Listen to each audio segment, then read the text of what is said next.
오늘 9월 24일 거룩한 날 주님의 날 함께 묵도하며 주님께 나아가도록 하겠습니다.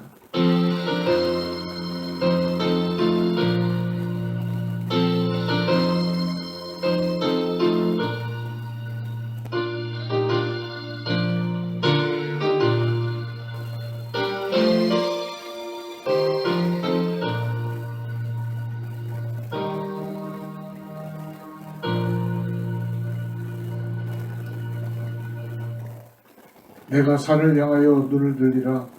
나의 도움이 어디서 올까? 나의 도움은 천지를 지으신 여호와께서로다.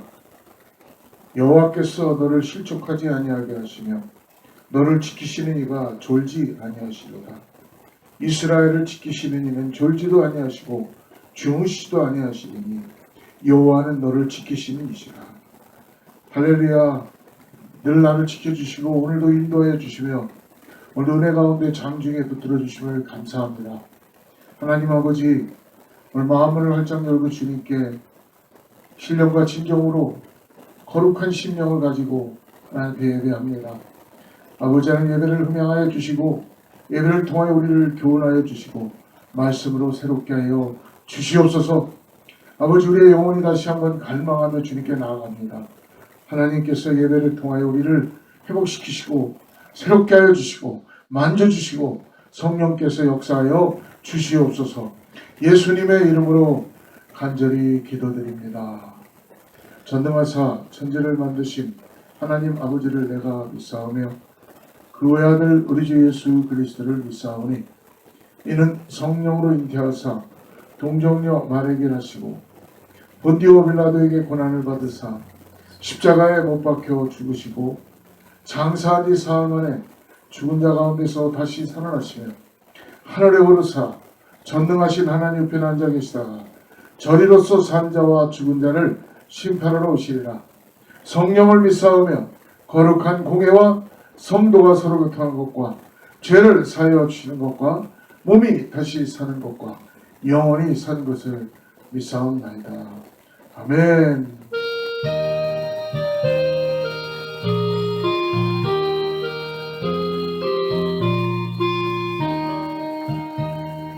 멸류관 벗어서 주 앞에 의리세 저 천사 기쁜 노래가 온 땅에 퍼지니 애호가 깨어서 주 찬송하여라. 온 백성 죄를 속하신 만왕의 왕일세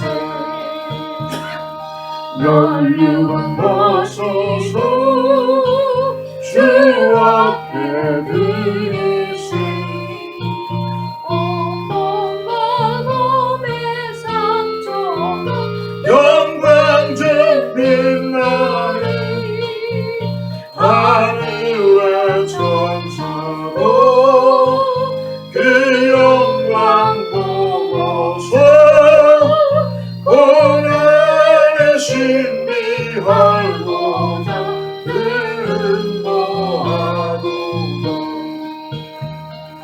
멸류관 벗어서 주 앞에 드리세 온 세상 전쟁 그치니 참 평화 오겠네.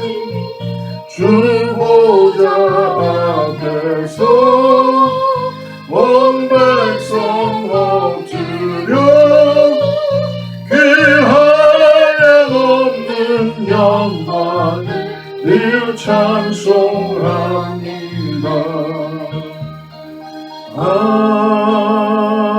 아멘.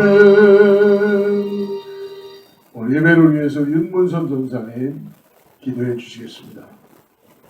고맙고 감사하신 하나님 아버지, 저희들을 사랑하시되 끝까지 사랑하시고 저희들을 사랑하시되 영원토록 사랑하시며 그 무궁한 사랑에 독생자 예수 그리스도까지 저희들의 구원자로 내어주신 바 됨을 감사드리며 주님께 하나님께 영광과 찬송과 아버지 경배를 올려드립니다. 좋으신 우리 주님, 물과 피를 다 흘리시면서 주님 저희들을 위하여 구원의 길을 열어주심을 감사합니다. 주님밖에 없습니다. 주님만 찬양합니다. 오직 예수 그리스도를 통하여 아버지 저 천국에 갈 수 있도록 인도하심을 감사하며 성령님 오늘도 깨우쳐 주시고 인도하여 주시며 늘 주의 길로 걸어갈 수 있도록 말씀을 생각나게 하심을 감사드리며 하나님 오늘도 아버지 성령님 저희들 이끌어 주시어서 저희 주님의 제단에 나와 예배하게 하심을 감사드립니다. 하나님 이 시간에도 저희들 주님 앞에 예배할 때에 참으로 신령과 진정으로 주님 앞에 찾은 바 되는 예배자들로 나아갈 수 있도록 먼저 저희들의 심령과 생각 속에 죄악된 모든 것들을 소멸하여 주시고 정결케 하여 주시어서 아버지 하나님 주님 앞에 참 예배자로 이 시간에 드려지게 도와주시옵소서. 오늘도 귀한 말씀으로 저희들에게 양육하기를 원하시며 저희들에게 말씀의 꼴을 매겨 아버지의 강건함으로 살아갈 수 있도록 영육간의 강건함을 허락하시기 위하여 말씀을 주심을 감사합니다. 오늘도 이 귀한 말씀을 들고 서신 우리 목사님 아버지의 능력의 장중에 붙들어 주시고 권능의 두루마기를 입혀 주시어서 하나님의 귀한 말씀 아버지 하나님 놀라운 말씀을 전하실 때에 부족함이 없도록 사용하여 주시고 말씀이 선포될 때에 저희들이 은혜 받는 시간이요 말씀 중에 모든 문제들이 해결받으며 말씀을 들을 때에 저희들이 질병에서 치료함 받는 치료의 광선이 바래질 수 있도록 역사하여 주시고 말씀 가운데 저희들의 영과 홍과 골수가 쪼개지어 아버지 소생케 되는 귀한 시간 될 수 있도록 역사하시고 아버지 함께하여 주시옵소서. 아버지 하나님 간절히 원하고 바라는 것은 아버지 살아가는 성전이 이제는 또 허락을 받아 아버지 데몰레이션을 할 수 있도록 도와주심을 감사하며 다른 장애물이 있지 아니하도록 주님 도와주시고 아버지 길을 열어주시어서 속히 아버지 사랑하는 귀한 제단이 아름다운 제단이 주님이 허락하시는 제단이 세워질 수 있도록 주님 축복하여 주시옵소서. 이 모든 일들을 지령하는 자들에게 아버지 주님의 국률한 마음을 주시고 아버지 은혜를 내려주시어서 아버지의 뜻 가운데 아름답게 이루어질 수 있도록 주관하여 주시옵소서. 오늘도 아버지 온라인으로 예배하는 모든 자들도 한 가지로 은혜 받게 도와주시고 주님의 귀한 영광을 돌리는 시간 되게 도와주시옵소서. 주님 감사합니다. 오늘도 처음 시간부터 그 시간까지 같이 하여 주시고 주님께 귀한 영광을 돌리며 하나님께 영광을 돌리는 귀한 시간 되게 도와주시옵소서. 귀하신 예수님의 이름으로 기도드렸습니다.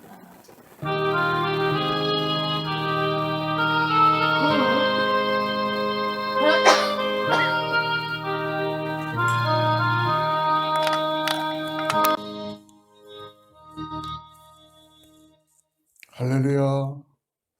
하나님께서 오늘 우리에게 귀한 은혜를 허락해 주셔서 이렇게 또 예배를 함께 드릴 수 있어서 감사합니다. 이제 9월이 마지막 주를 맞아서 이제 날씨가 어느 정도 조금 좀 차가워지는 것 같아요. 아침 저녁으로는 조금 날씨가 좀 추워지는 것 같습니다. 여러분 이럴 때 특별히 우리가 더 건강에 주의하고 여러분 항상 잘 준비할 수 있는 그런 우리 모두가 되기를 축복합니다. 우리 한번 인사할까요? 샬롬으로 인사합니다. 샬롬. 하나님의 평강이 함께할 줄을 믿습니다. 교회는 계속적으로 성전을 위해서 기도하고요. 데몰레이션을 우리가 이번 주 지난주에 하기로 했는데 20일 날 하기로 했는데요. 꼭 뭔지 모르게 항상 하려 그러면은 시에서 와서 이렇게 또 스탑을 합니다. 그래서 그쪽 지역을 그 교회 전체적으로 무너진 쪽을 세이프한 펜스를 치고 하라 그러는 거죠. 그래서 당장 지금 이루어지지 않으니까 답답하지만 기도하면서 하나님이 또 뭔가 또 기다리라시나 보다 하는 마음으로 또 하나님께서 일을 진행해 주실 믿습니다. 여러분 조금 늦어지더라도 함께 기도해 주시고요. 우리 하나님의 좋은 일들을 같이 보기를 바랍니다. 예, 오늘 하나님께서 준비된 말씀 같이 보겠습니다. 사도행전 2장 오늘은 36절부터 42절까지의 말씀을 같이 보겠는데요. 37절부터 39절까지만 우리 세 절만 읽고 우리 하나님 말씀 같이 따라가도록 하겠습니다.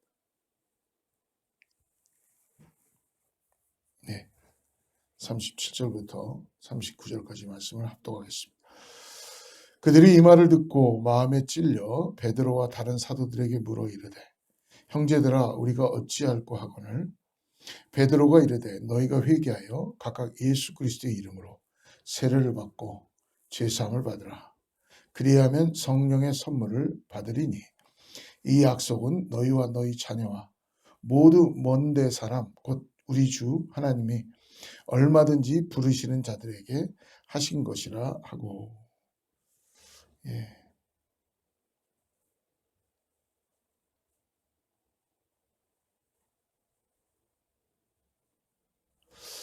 예, 오늘 형제들아 우리가 어찌할꼬라는 이 사도행전 2장의 말씀을 가지고 함께 나눕니다.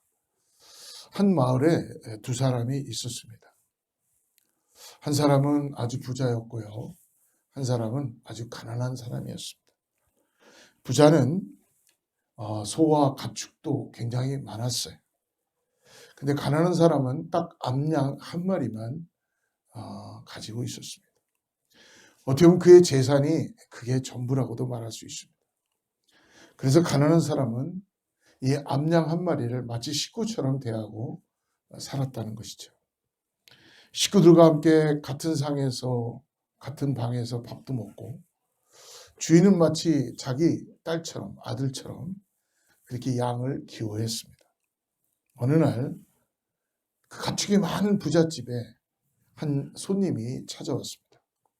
근데 부자는 자기의 많은 양과 소를 잡아서 이 손님을 대접하기가 너무나 아까웠습니다. 그래서 잡지 못했어요.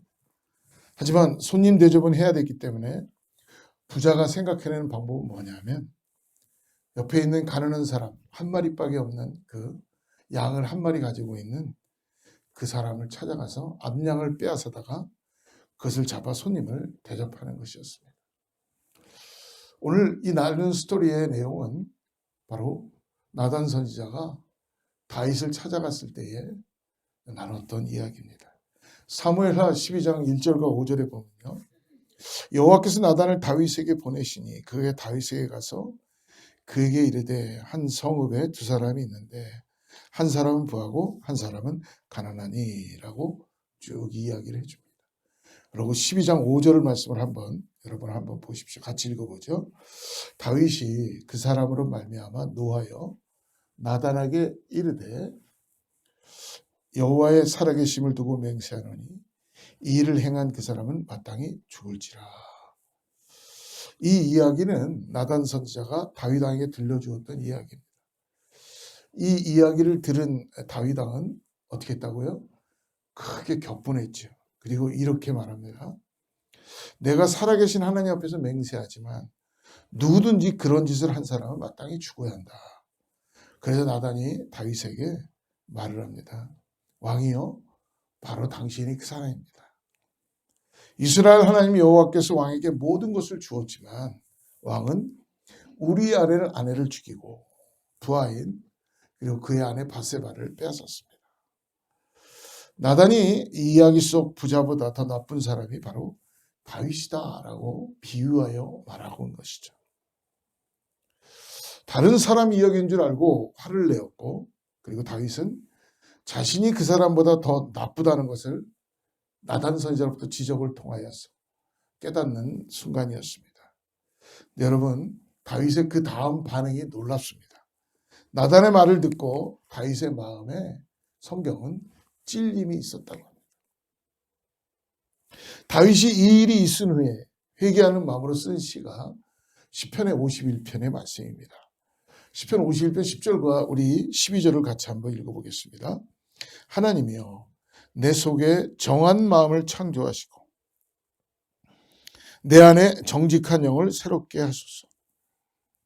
나를 주 앞에서 쫓아내지 마시며 주의 성령을 거두지 마소서. 주의 구원의 즐거움을 내게 회복시켜 주시고 자원하는 심령을 주사 나를 붙드소서. 다윗이 범죄한 자기 자신을 바라봅니다. 그리고 하나님이 자기를 바라보고 있다는 것을 깨닫습니다. 형편없는 자기 자신을 보면서 얼마나 그는 가슴이 무너지고 괴로웠는지를 오늘 시편 51편을 통해서 고백하고 있습니다. 삶에 죄악이 들어오니까 범죄한 사실이 드러나고 하나님 앞에 섰을 때 그의 삶은 즐거움이 사라집니다. 그리고 찬양이 사라지고요. 상하고 통회하는 마음이 그에게 가득했음을 알 수 있습니다. 하나님의 사람이죠. 하나님을 아는 사람입니다. 하나님의 영이 거룩하게 임했던 사람이었습니다. 그리고 그의 마음이 상하고 통회하며 다윗의 마음속에 이런 질문이 있었다고 알 수 있습니다. 주님, 이제 제가 어떻게 해야 할까요? 이 부자의 행동에 화를 내고 의로운 척했던 사실은 제가 그렇게도 미워했던 부자보다 더 나쁜 짓을 하나님 앞에 했습니다. 제가 어떻게 해야 할까요? 제가 하나님 잘 믿는 사람처럼 말하면서 제 삶은 그 어떤 사람보다 어떻게 보면은 바리새인보다도 사두개인들보다도 더 나쁜 그런 모습이었습니다. 회칠한 모습입니다. 제가 어떻게 해야 할까요? 라고 말합니다. 오늘 사랑하는 성도 여러분, 오늘 본문에서 베드로가 성령이 충만하여서 유대인들과 각종 이방인들에게 하나님의 말씀을 전합니다. 이스라엘 백성들의 모습도 마찬가지라는 것이죠. 그들은 자신들에게 이익이 될 때는 예수님을 사랑했습니다. 정치적으로 모든 면에서 아무런 힘도 없어 보이는 예수님을 그러나 멸시하고 조롱합니다. 자신에게 이익이 안 되면 누구라도 쉽게 버릴 수 있었던 사람들입니다. 그래서 그들이 한 일이 바로 뭡니까? 예수님을 십자가에 못 박아 달아나는 것이었죠. 십자가라는 저주의 상징의 예수를 못 박고 자신들을 의로운 척 거룩한 척했던 사람이 바로 이스라엘 백성이었음을 베드로가 그의 설교를 통해서 변증해주고 있었던 것입니다. 오늘 2장에 들어와 마가의 다락방에서 120문도가 성령의 충만함을 받고 베드로가 완전히 변했습니다. 그래서 유대인들 앞에 일어나서 베드로가 부끄러웠던 베드로, 그리고 굉장히 어떻게 보면은 나서지 못했던 베드로였는데 성령이 충만하니까 베드로가 일어나서 설교하기 시작했습니다. 그럴 때 베드로가 설교에서 말하는 바는 바로 이것입니다. 우리 36절 말씀 한번 보십시오. 너희들이 십자가에 못 박은 예수는 하나님의 뜻에 순종하신 분이시며 하나님의 아들이시며 또한 하나님이시다. 36절 말씀. 예. 따라서 너희들이 저주하고 조롱했던 인물은 힘없고 가난한 목수의 아들이 아니라 하나님이시다라는 것입니다. 너희 이익을 위해서, 너희 욕심을 이루기 위해, 너희가 의롭게 보이려고 너희가 예수를 죽였지만 그분이 다시 살아나셨다고 말하고 있는 것이죠. 너희들이 죽인 예수를 하나님 아버지께서 다시 살리셨고 그뿐 아니라 주와 그리스도가 되게 하셨다. 베드로가 담대히 선포하고 있는 것입니다. 이 예수를 하나님이 주와 그리스도가 되게 하셨다. 유대인들은, 많은 사람들은 베드로의 설교를 들었습니다. 오늘 베드로의 설교의 핵심은 두 가지입니다. 36절에 말씀하셨던 것처럼 너희들이 죽인 예수를 하나님이 아버지께서 다시 살리셨다. 그뿐 아니라 주와 그리스도가 되게 하셨다. 이 베드로가 담대히 예수 그리스도가 어떠한 분인지를 선포하고 있는 것입니다. 하나는 유대인들이 십자가에 못 박아 죽인 예수를 하나님께서 다시 부활하게 하시끔 하셨다. 그런데 베드로가 이를 무조건적으로 믿으라고 하지 않고 오늘 성령의 역사하심을 통해 논리적으로 말씀에 의해서 오늘 설교하고 있다는 것입니다. 우리도 그렇게 복음을 전해야 한다는 말씀을 오늘 우리들에게 전해주고 있는 것입니다. 또 하나는 그들이 십자가에 못 박아 죽인 예수님을 그리스도와 주님이 되게 하셨다. Lord, 나의 주님이 되게 하셨다는 것이죠. 나의 주인이 되게 하셨다는 거예요. 예수께서 단지 우리를 죄에서 건져주신 구원자로만 끝나는 것이 아니라 이제는 로드십을 가진 나의 주인이시다. 마스터다. 너희의 주인, 너희들 인생의 주인, 십자가에 못 박은 유대인들, 예수님을 부인했던 너희들의 주인이 되신 것이다. 이 땅의 주인, 너희의 모든 것이 주인이 예수시다라는 거예요. 또한 예수께서 그리스도라는 말은 너희가 기다리던 메시아, 너희가 찾고 있는 구원자, 그분이 바로 너희들이 십자가에 못 박은 예수다라는 것을 증거해내고 있습니다. 이 말을 들은 이스라엘 백성들의 반응이 어떻습니까? 오늘 말씀 보니까 오늘 37절 말씀을 다시 한번 보십시오. 37절 말씀하죠. 그들이 이 말을 듣고 마음에 그들이 마음에 찔림이 있었다는 것입니다. 어떻게 보면 마음에 찔림이 있음으로 인해서 그들은 이거 큰일 났구나라는 것이죠. 그래서 나온 말이 형제들아 그렇다면 우리가 어찌할꼬 마음의 찔림으로 인해서 이제는 어떻게 해야 되는 건가라는 것을 그들은 고백하고 있는 것입니다. 우리가 해결할 수 없는 큰일을 저질렀구나. 우리가 다 죽게 되었구나. 하나님을 몰라보고 하나님의 아들의 죽인 죄를 어떻게 하냐는 것입니다. 하나님이신 예수님을 몰라보고 십자가에 못 박아 죽게 한 자신들의 죄를 깨달은 마음에서 나온 말이죠. 형제들아 우리가 어찌할꼬. 어떻게 할지 모르는 사람들, 어떻게 될지 알 수 없어 두려움에 떨고 있는 사람들의 고백이기도 합니다. 자신이 누구인지 깨달은 사람들이 접하게 되는 좌절과 불안이 이스라엘 백성들에 있었음을 알 수 있습니다. 사랑하는 성도 여러분, 오늘 베드로가 일어나서 성령을 받고 오늘 하나님의 말씀이 전해지니까 이들의 삶에 찔림이 있다는 것입니다. 말씀이 들려올 때에 찔림이 나타나는 거예요. 이것이 이스라엘 백성들만의 오늘 질문인가요? 너희가 십자가에 못 박은 이 예수는 이스라엘 백성들만의 문제입니까? 오늘을 살아가고 있는 우리 신앙생활에 우리들에게 힘이 없고 능력이 나타나지 않고 이것도 아니고 저것도 아닌 인생은 뭐냐 하면 우리 안에 찔림이 없다는 것입니다. 말씀이 들려와도 찔림이 없다는 것입니다. 예수님이 우리와 같은 시기에 오셨다면 그 예수도 우리가 십자가에 못 박을 가능성이 충분히 있다는 것입니다.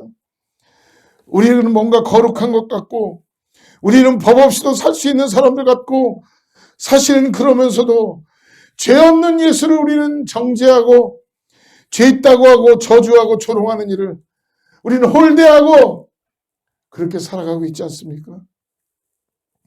우리가 십자가에서 못 박은 예수, 그 예수의 소식 앞에 우리의 마음에 찔림이 있기를 간절히 바랍니다. 자신이 누군지 알게 되었을 때 느끼는 여러분 절망감이 어떤 건지 아십니까? 내가 정말 어떤 자구나라는 걸 깨닫는 순간 그때 나에 오는 그 찔림, 그때 형제여 어찌할꼬 이제 우리가 어떻게 해야 되는가라는 이 탄식은 내가 누군가를 발견했을 때에 나는 뭔가 괜찮은 사람인 줄 알았어요. 멋있는 사람인 줄 알았어요. 작은 욕심에도 쉽게 무너지고 작은 유혹에서 쉽게 넘어가는 나의 모습을 나는 한 번도 내가 인정해 본 적이 없었고 나는 바라본 적이 없었습니다. 남을 속이고 비난하고 힐난하고 하나님을 떠나고 하나님을 믿지 않고 말씀 앞에 나의 삶을 조명하지 못하고 저주하는 나의 모습 속에 정죄하는 나의 모습 속에 이스라엘 백성들과 똑같은 마음의 모습이 담겨져 있음을 우리가 보신 적이 있나요? 그때 우리 마음에 일어나야 하는 질문이 바로 이것입니다. 형제들아 우리가 어찌할꼬. 이 말은 다시 바꾸어서 얘기하면 뭐냐면 우리에게는 소망이 없습니다. 우리에게 소망을 주시옵소서. 우리에게 다시 새롭게 할 수 있는 꿈을 주시옵소서. 우리에게 살 길을 열어주시옵소서. 우리에게 희망을 주시옵소서. 우리에게 살아갈 힘을 주시옵소서. 라는 외침이기도 합니다. 우리가 어찌할꼬. 머리로만 예수님을 알고 있다고 하는 분들은 이 말이 무슨 말인지 이해가 되지 않을 거예요. 왜? 한 번도 찔림이 없었기 때문에. 결국은 크리스찬이라고 할 수가 없겠죠. 예수를 믿는다 그러고 교회는 오고 왔다는 갔다는데 내 마음에 찔림이 한 번도 없으니까 내가 누군지도 모르고 형제여 어찌할 거라는 이 소망을 새롭게 하려는 탄식조차도 나타나지 않는 것입니다. 여러분, 우리가 어찌할꼬 절망 속에서 이 외침을 할 수 있다면 소망이 있는 줄을 믿습니다. 슬픔 속에서 기쁨을 노래하고 싶은 자들의 외침입니다. 사랑하는 성도 여러분, 교회의 진정한 부흥은 일해할 때 내가 형제여 내가 어찌하면 좋을꼬 우리가 어찌할꼬라는 이 고백이 있을 때에 진정한 부흥이 일어나기 시작합니다. 사람들의 탄식 같은 질문에 오늘 베드로가 전한 복음입니다. 38절 39절 같이 한번 보죠. 너희가 회개하여 각각 예수 그리스도의 이름으로 세례를 받고 죄사함을 받으라. 그리하면 성령의 선물을 받으리니 이 약속은 너희와 너희 자녀와 모든 먼데 사람 곧 주 우리 하나님이 얼마든지 부르시는 자들에게 하신 것이라. 그리고 계속 말씀하시죠. 너희가 이 패역한 세대에서 구원을 받으리라. 하나님은 회개하는 자들을 용서하여 주십니다. 회개가 무엇입니까? repent. 회개는요, 관역에서 벗어났던 그 살휘가 다시 관역으로 돌아온다는 뜻입니다. 즉 무엇입니까? 하나님께 돌이키는 것입니다. 하나님이 아닌 다른 것을 향하여 갔던 우리의 발걸음의 방향을 바꿔서 하나님께로 돌아가는 것입니다. 자신의 모습을 보지 못한 다윗의 모습, 한 번도 찔림을 경험해 보지 못한 나, 한 번도 인생을 살아가면서 내가 지금 왜 살고 있는지에 대한 고민을 해보지 못했던 나, 내가 예수를 믿는다고 하고는데 구원을 받았는가 구원을 받지 않는가에서 별로 삶에 더 중요하게 생각하지 않는 나,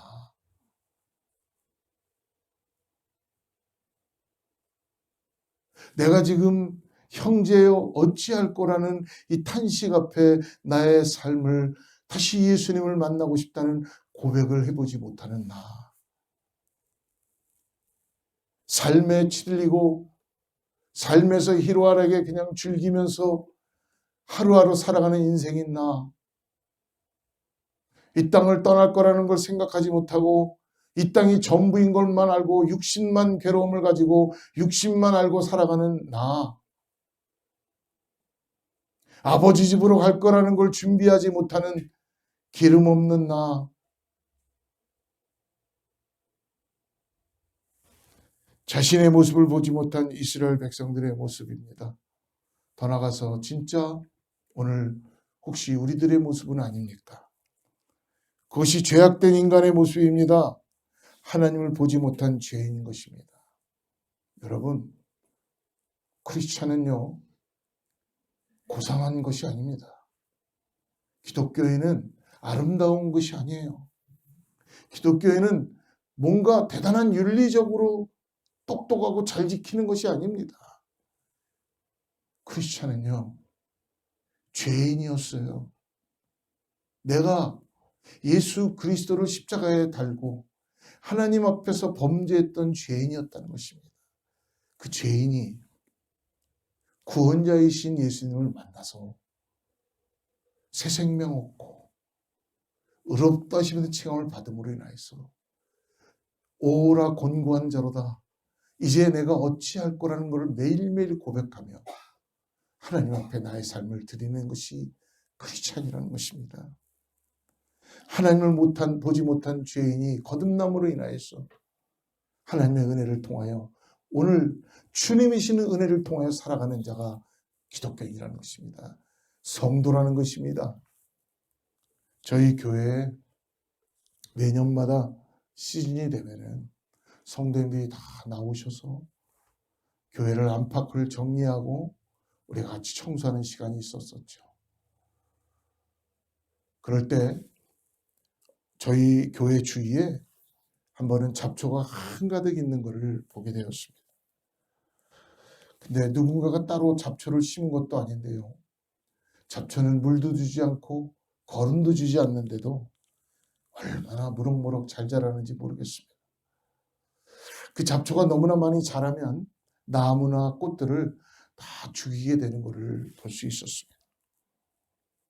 그 잡초를 보면서 제 스스로에게 물어봤습니다. 내 마음의 잡초도 가만히 두면 저렇게 무럭무럭 자라겠구나.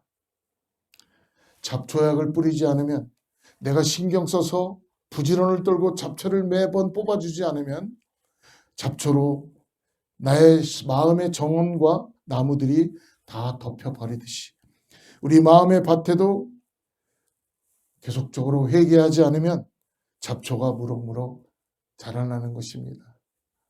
그냥 아닌 것 같이 우리가 회칠하고 있는 것 뿐이지 내 속은 다 썩어서 죽어가고 있다는 것입니다. 우리 마음밭에는 당연히 그러므로 하나님의 성령의 열매가 맺히지 못하고 하나님께서 기뻐하지 않는 악한 것들로 자리 잡게 되게 되어 있습니다. 그것을 변장하고 있는 것뿐이죠. 우리의 욕심도 자랍니다. 우리의 정죄함도 자랍니다. 우리의 질투, 시기, 비방. 처음에는 이게 눈에 보이지 않는 작은 잡초였던 줄 알았어. 나중에는 이것이 풍성해지고 울창해지고 거대한 나무가 되어서 어떻게 해볼 수 없는 상태, 괴물이 되어버리는 걸 볼 수 있습니다. 마치 그것이 나와 함께 같이 공존하면서 나의 인생을 끌고 가는 것처럼 착각하고 살아가는, 한 번도 회개하지 못한 인생들, 찔림이 없었던 인생들, 하나님이 말씀하십니다. 그 잡초를 제거하라. 지금도 제거하라. 내가 도와주겠다. 우리의 마음에 있는 쓸데없는 것은 여러분 아예 눈에 보일 때, 뭔가 느낌이 올 때에 잘라버려야 됩니다. 우리 안에 있는 나쁜 마음들, 악한 마음들, 정죄하는 마음, 시기하는 마음, 모함하는 것, 이기적인 마음, 가르는 마음, 이런 것들이 자라지 못하게 죽여야 합니다. 이것이 바로 회개입니다. 우리의 악함은 죽이고 주님의 선하심을 사모하는 마음은 살리는 것이 회개의 결과라는 것입니다. 그래서 다윗이 시편 38편 4절과 6절에서 이렇게 고백하지요. 내 죄악이 내 머리에 넘쳐서 무거운 짐 같으니 내가 감당할 수 없나이다. 내 상처가 썩어 악취가 나오니 내가 우매한 까닭이로소이다. 내가 아프고 심히 구부러졌으며 종일토록 슬픔 중에 다니나이다. 죄악 중에 있는 사람들이 얼마나 큰 괴로움 가운데 있는지를 보여주는 말씀입니다. 죄의 무게, 그 무게를 견뎌낼 수 있는 사람은 아무도 없습니다. 당신과 내 안에 죄가 사로잡고 있다면, 정말 진정한 하나님의 자녀라면 우리는 그것을 토설해내지 않으면, 토해내지 않으면 우리는 그 무게에 견딜 수가 없다는 것입니다. 우리는 주님으로부터 죄사함을 받아야만 우리는 기쁨과 평강과 주님이신 은혜로 살아갈 수 있는 존재들입니다. 그러기 위해서 해야 하는 일이 바로 38절에 베드로가 말씀하신 이 말씀입니다. 다시 베드로 말씀 38절 하나님의 말씀을 읽어보겠습니다. 베드로가 이르되 너희가 회개하여 각각 예수 그리스도의 이름으로 세례를 받고 죄사함을 받으라. 세례는 무엇입니까? 웹타이즘, 우리가 죽을 수밖에 없는 죄인이라고 우리가 인정하는 것입니다. 그러므로 나의 죄가 예수 그리스도의 그 놀라우신 십자가의 죽음을 통하여서 수장됨으로 내가 다시 예수님의 부활하심을 통하여 부활하는 것을 만방에 알리고 하나님께서 나를 의롭다 하시는 칭함을 주는 웹타이즘, 물 세례도 있지만 성령의 세례를 통하여서 나의 모든 죄가 예수님의 십자가에서 모두 사함을 받은 것과 예수님이 내 인생에 그렇습니다. 주인이십니다. 예수님이 나의 모든 것입니다. 이젠 예수님만 따라가겠습니다. 나는 할 수 없지만 주여 어찌할 거라는 이 고백 속에서 주님이 나를 인도해 가십니다라는 공식적으로 컨글리게이션 앞에 사람들 앞에서 시인하는 예식입니다. 그래서 이 백타이즘은요, 예수와 내가 더불어 살겠다는 약속을 하는 것입니다. 그러므로 저와 여러분 다 백타이즘 침례식 하셨다면 예수님과 함께 살고 있는 거예요. 그러므로 매일매일 우리 안을 점검해보고 어찌할 거라는 고백을 이루어야 될 줄 믿습니다. 오늘 베드로가 전한 복음에는 한 가지 더 놀라운 사실을 전해주고 있죠. 그것은 바로 뭐예요? 그러므로 성령에 대한 약속을 해주신다는 것입니다. 여러분, 이들이 찔림이 있고 어찌할 거 있었던 것은 성령의 역사하신 가운데 이루어졌지만 먼저는 뭐예요? 하나님의 말씀을 들었을 때에, 하나님의 말씀이 임했을 때에, 하나님의 말씀이 역사됐을 때에 그들의 마음이 찔림이 나타남으로 인해서 성령의 역사하심을 갖게 되는 은혜를 경험할 수 있다는 것입니다. 오늘 39절 말씀을 한번 보십시오. 39절 우리 같이 읽어보죠. 이 약속은 너희와 너희 자녀와 모든 먼 데 사람 곧 우리 하나님이 얼마든지 부르시는 자들에게 하신 것이라. 그 위에 38절에 보니까 세례를 받고 죄사함을 받으라. 그리하면 무엇을 선물로 준다고요? 성령을 선물로 주리라. 할렐루야. 주님의 영인 성령이 우리의 삶을 하나님 앞에 나와 하나님의 말씀을 듣고, 예, 그렇습니다. 어찌할꼬 내가 이제 어찌해야 됩니까? 라는 이 탄식을 하고 회개하고 돌이킬 때에 하나님께서 우리를 성령을 부어주신다는 것입니다. 우리가 할 수 없는 일은 성령이 함께 해주시면 가능합니다. 우리에게 구원이 임한 것도 성령의 은혜입니다. 이스라엘 백성들이 예수를 못 박아 죽였듯이 사실 우리도 그들처럼 예수님을 못 박아 죽였던 것입니다. 하지만 하나님은 예수님을 살리셨고 예수를 믿는 이스라엘 백성들도 살리셨습니다. 나아가 우리도 예수 그리스도로 살려주십니다. 우리의 어두운 부분들이 예수의 빛으로 밝혀졌을 때 우리 안에 이런 탄식이 있던 것입니다.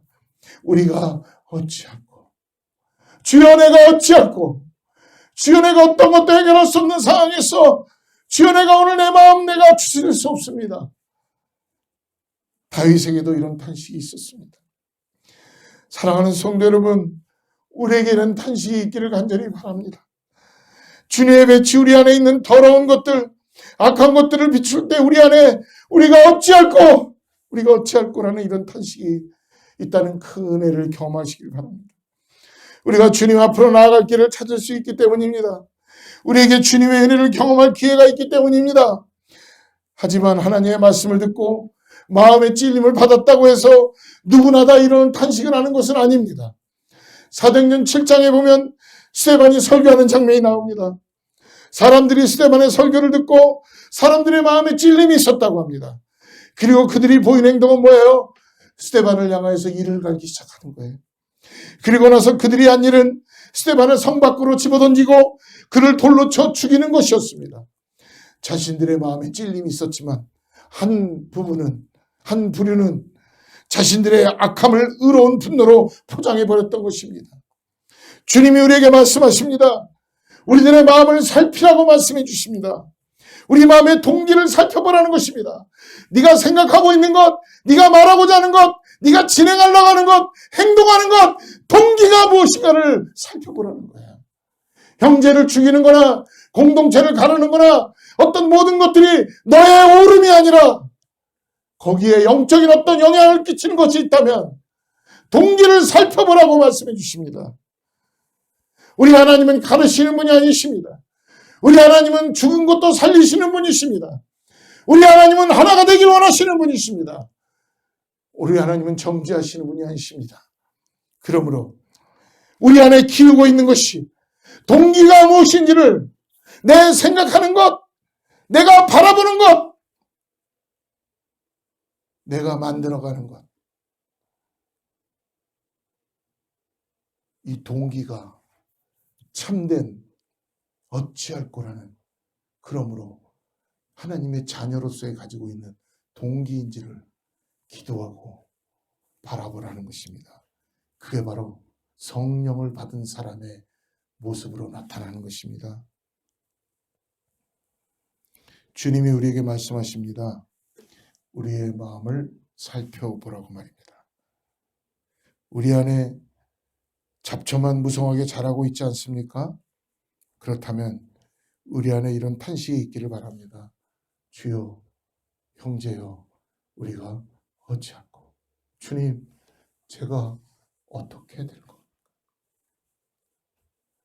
다윗의 고백처럼 오늘 여러분의 인생과 저의 인생 앞에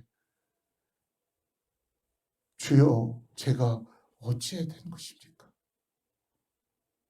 여러분, 세상이 이것을 가르쳐주지 않습니다. 그러나 하나님 우리에게 이렇게 고백할 때에 베드로가 전하는 복음을 다시 한번 여러분 우리 들어보시기 바랍니다. 같이 읽어보겠습니다.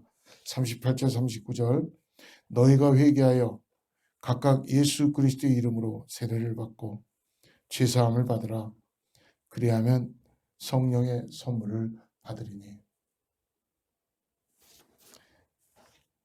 39절 말씀, 이 약속은 너희와 너희 자녀와 모든 먼데 사람 곧 주 우리 하나님이 얼마든지 부르시는 자들에게 하신 것이라고.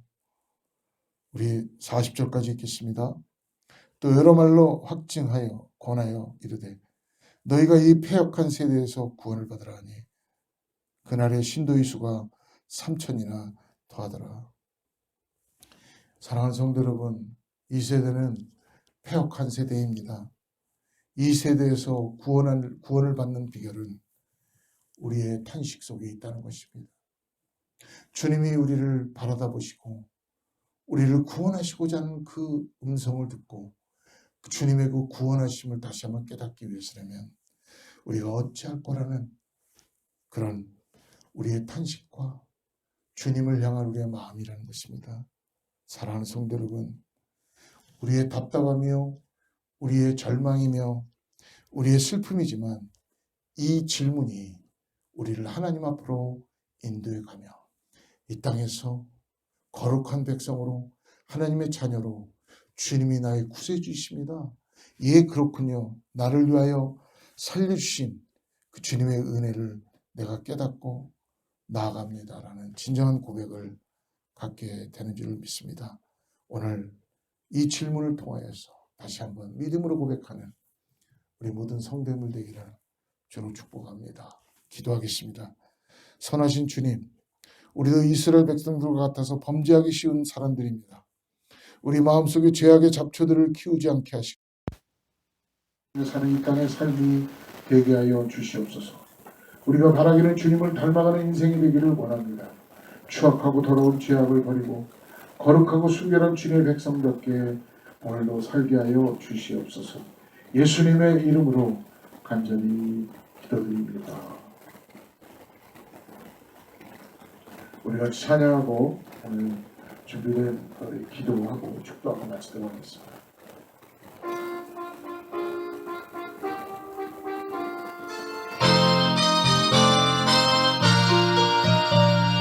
죄에서 자유를 얻게 함은 보혈은요 주의 보혈 시험을 이기고 승리하니 참 놀라운 능력이로다.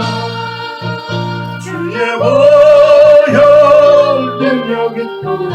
주의 피 믿음 주의 보혈 그 어린 양 매우 귀중한 피로 육체의 정욕을 이기는 보혈의 력 주의 보혈 정결한 마음을 얻게 하니 참 놀라운 능력이로다. 주의 보혈 능력이 또다.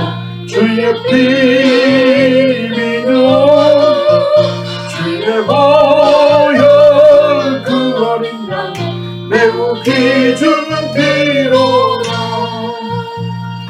눈보다 너희에게 밝히는 것 보혈은요 주의 보혈 부정한 모든 것 밝히시니 참 놀라운 능력이요 할렐루야. 주의 보혈 능력이 있구나. 주의 피 믿으오. 주의 보혈 그 어린 양의 매우 귀중한 피로라. 구주의 복음을 전할 제목 보혈은요 주의 보혈 날마다 나에게 찬송 주니 참 놀라운 능력이 주의 보혈 주의 보혈 능력이 또다. 주의 피 믿으오. 주의 보혈 그 어린 양의 매우 귀중한 피로라.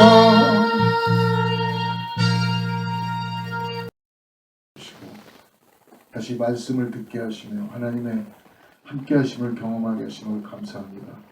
주여 이 땅을 살아가면서 우리의 믿음의 믿음을 더하게 하여 주셔서 주님 세상을 따라 살아가는 것이 아니라 주님의 인도하심을 따라 살아가는 그러한 은혜가 있게 하여 주시옵소서. 예 주님 나를 살려주시고 나의 주인이 되어주시며 나의 길이 되어주시고 생명이 되신 것을 감사합니다. 오늘 다시 한번 사랑하는 성도님들이 내 안에 주여 내가 어찌할꼬 어찌할꼬라는 이 고백을 통하여 다시 주님과의 관계 속에서 주님이신 은혜를 통하여 나아가는 은혜를 경험하게 하여 주시고 교회가 새로워지게 하여 주셔서 아버지 하나님 의로움을 받은 의롭다의 칭함을 받은 모든 하나님의 백성들로 새롭게 나아갈 수 있게 하여 주시옵소서. 그것에 감사하여 주님께 귀한 예물과 우리의 시간과 우리의 정성을 올려드립니다. 하나님 주님이시는 힘과 능력과 성령의 역사하심을 통하여서 하나님의 나라를 위해 이 땅에서 수고하게 하시고 주님께서 힘과 능력을 통하여서 하나님 더 많은 일들을 이뤄갈 수 있도록 역사하여 주시옵소서. 이제는 우리 예수 그리스도의 너와 하나님의 사랑과 성령님의 교통하시고 내주하심이 오늘 다시 한번 형제여 어찌할꼬라는 찔림이 있을 때에 주님을 바라보며 주님의 도우심을 구하고 나가는 사랑하는 성도들과 자녀와 이웃교회 하나님의 축복이 함께하기를 간절히 축원하옵나이다.